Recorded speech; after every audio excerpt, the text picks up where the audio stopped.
Welcome back to SBR Forum Videos. Which Western Conference teams could be rising in the standings next season the most? I think there's three that stand out the most to me, and we'll start off with the big winners of free agency here this past summer, the San Antonio Spurs, who were 6th in the Western Conference last season after falling off in their division just a little bit to the Houston Rockets. And after adding LaMarcus Aldridge, however, this team is definitely back into 60-win territory here if the San Antonio Spurs big core three for veterans can stay healthy this season. Of course, Manu Ginobili, Tony Parker, and Tim Duncan all coming back next season. Tony Parker wasn't a free agency, but the other two were. So I think San Antonio's 60-win basketball team's not outside the realm of possibility here if health can stay their way. I think easily they could once again challenge for the #1 spot in the Western Conference. And another team barely missed out on the playoffs, of course, but of course was without their best player in Kevin Durant last season. That's the Oklahoma City Thunder. Only 45 wins last season, but still, with the amount of time that Russell Westbrook and Kevin Durant were injured, with both those guys potentially coming back healthy next season, the signing a long-term of Enes Kanter and the guys they drafted as well, Cameron Payne,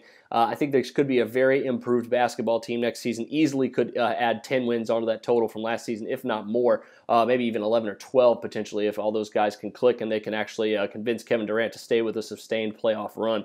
And finally, I think the New Orleans Pelicans are also in line for a big move up the standings. They really didn't do too much in free agency, but they did get Alvin Gentry, which I think is a big upgrade for this team. Despite the fact that I really like Monty Williams, I think adding Alvin Gentry is going to add at least 5 wins onto this basketball team, make them a 50-win basketball team next season, despite the fact they still play in one of the toughest divisions of basketball, the Southwest Division. I still think that Anthony Davis, another year of improving his game, and the guys that they have back healthy, if Jrue Holiday can come back as well and give this team something, I really think the Pelicans have a way up the standings as well. But those are your 3 teams in the West. Make sure you check out my video on the Eastern Conference teams on the rise as well. And especially until next time, for SBR Forum Videos, I'm Jordan Sharp.